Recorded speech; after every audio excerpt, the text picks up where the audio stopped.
Hello everyone. Welcome to this training session on statistical data analysis using SPSS. My name is Vamsidhar. As a part of this session, I would be covering the analysis of various groups of data using the OLAP cubes procedure of SPSS. OLAP actually stands for Online Analytical Processing.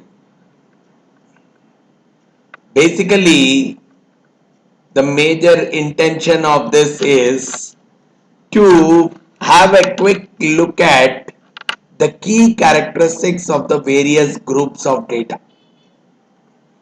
Key characteristics of the various groups of data.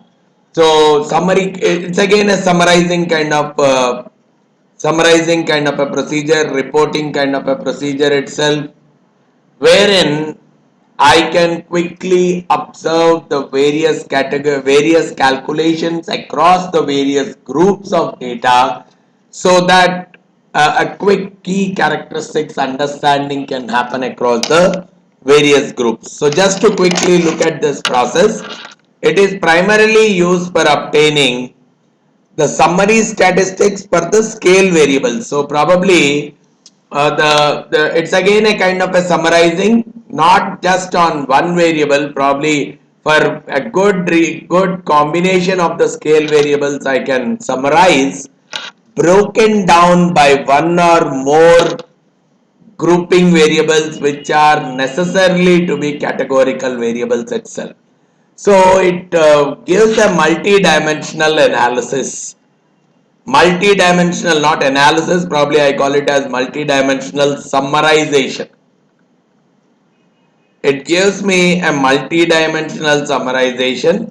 So any number of grouping variables can be used separately, and any level or combination of the levels can be used for display. So it's more of a reporting kind of a tool rather than any statistical analysis on it. It's more from a reporting, more from a presentation standpoint rather than any kind of statistical analysis coming into it.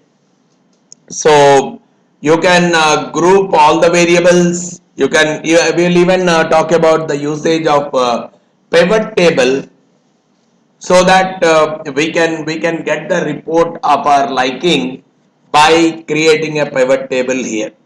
So basically, as a case question, I would like to see summarize the key characteristics of high cholesterol versus low cholesterol people.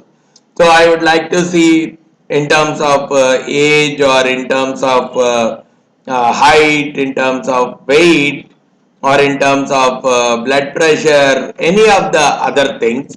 Is there any kind of a much difference between the high cholesterol people versus the low cholesterol people? Similarly, I would like to see between heavyweight versus normal weight people, is there any such kind of different characteristics that are existing? So from that standpoint itself, we'll try to use the OLAP procedures, and probably once we start executing it on our data, we can very well analyze. We can very well see how what the report that gets generated, and based on that we can try to analyze. All right. So let's get into the data. Okay, on this data, the same data whatever we have been using, we can start using the OLAP cubes procedure on this. So what we can simply go ahead with is, you start with analyze. The OLAP cubes is present under the reports category. So you go to this OLAP cubes on this reports category, and the summary variable should definitely be a scale variable. So probably if